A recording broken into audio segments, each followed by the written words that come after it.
Micah, thank you for asking me to come along today. What we have all witnessed over the past 229 days in real time on the device that I'm reading from should have radicalised the minds of all people across the world. And although some colonial myth-making media outlets might have you believe that this all started on October 7th, we know that the plan to colonise, terrorise and occupy not just the lands but the minds of the indigenous people of Palestine started long before then. We are told that language is powerful, so I think it's time that we ask ourselves why the narratives that we've been told continue to affirm and perpetuate these fabricated colonial myths. We must now ask ourselves what and how we will contribute to resisting these myths with a language that speaks power to Palestinian truth. We must saturate our minds with Palestinian sources of truth, listen to their storytellers, listen to their poets and listen to their people. It is only from them that we will understand their truth. As tangata whenua and as a Te Tiriti practitioner, it is my job to hold space for conversations that enable transformative changes towards the collective liberation of my people.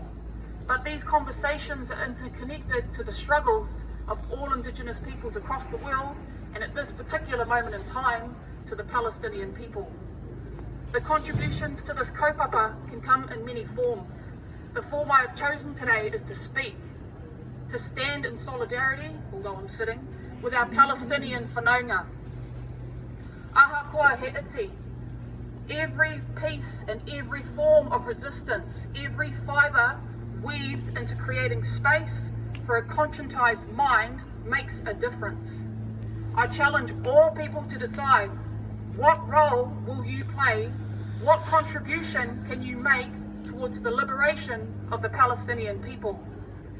Tino rangatiratanga is a practice for us as Māori. It is an inherent knowing. It sits within our bones. It is what helps us understand our past, and it also helps us to understand what our future looks like. And unlike Western society and Western ideologies, it also reminds us that self-determination isn't about self. The Palestinian fight for freedom intersects with our own. That interconnectedness is intimate, and it is critically important to understand that, as Papa Moana Jackson has told us and many others, is that no one is free until we are all free. As Māori, we know settler colonialism all too well.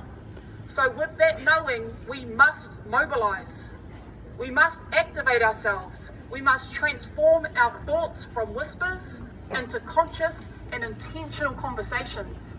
It is critical that as tangata whenua and tangata tiriti, we take our conscientised minds to every table that we sit at. We must disrupt colonial norms. Self-determination, self-governance, territorial autonomy and integrity is what our Palestinian whanaunga have a right to by virtue of their lands being their tūranga waiwai, their ancestral lands and their only home.